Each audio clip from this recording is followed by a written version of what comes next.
ഇനി അല്പനേരം സർക്കാരിന്റെ പുതിയ കളികളൊക്കെ ഒന്ന് കേൾക്കാം. സംസ്ഥാനത്ത് കടുത്ത സാമ്പത്തിക പ്രതിസന്ധിയാണ് പോലും. പിണറായിയും അനുയായികളും ഭരണത്തിൽ കയറിയത് മുതൽ കേൾക്കാൻ തുടങ്ങിയതാണ് ഈ പ്രതിസന്ധിയുടെ കഥ. എന്ത് പറയാനാ, കേട്ട് മടുത്തു. പിന്നെ ചരിത്ര സംഭവങ്ങളൊക്കെ സൃഷ്ടിക്കാൻ ഈ സർക്കാരിനെ കൊണ്ട് കഴിഞ്ഞിരിക്കുന്നു. നമ്മളൊക്കെ ഭാഗ്യം ചെയ്തവരാണേ, അല്ലെങ്കിൽ പിന്നെ ഇതൊക്കെ കാണാനും കേൾക്കാനും കഴിയാതെ വരുമായിരുന്നു. ചരിത്ര സംഭവം ഇതാണ്. ചരിത്രത്തിൽ ആദ്യമായി സർക്കാർ ജീവനക്കാരുടെ ശമ്പളം മുടങ്ങി. കൂടാതെ ജീവനക്കാരുടെ പെൻഷനും മുടങ്ങിയിരിക്കുന്നു. പിണറായി മുഖ്യന്റെ കഴിവ് തന്നെ. ട്രഷറി അക്കൗണ്ടിൽ പണം എത്തിയെങ്കിലും പിൻവലിക്കാൻ കഴിഞ്ഞില്ലത്രേ. എന്താ കഴിയാത്തത്? സാങ്കേതിക തടസ്സമെന്നാണ് ഔദ്യോഗിക വിശദീകരണം നൽകുന്നത്.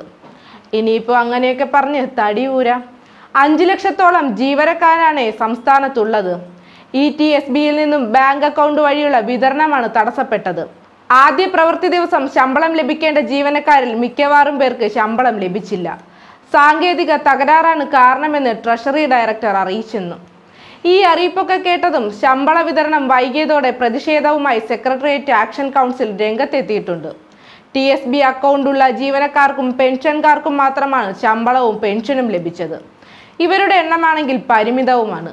ശമ്പളവും പെൻഷനും വിതരണം ചെയ്യാനാവാത്ത സർക്കാരിന്റെ കെടുകാര്യസ്ഥതയും ധനകാര്യ മിസ്മാനേജ്മെന്റിന്റെയും ദുരന്ത ഫലമാണെന്ന് സെക്രട്ടേറിയറ്റ് ആക്ഷൻ കൗൺസിൽ ഭാരവാഹികൾ പറയുന്നുണ്ട്.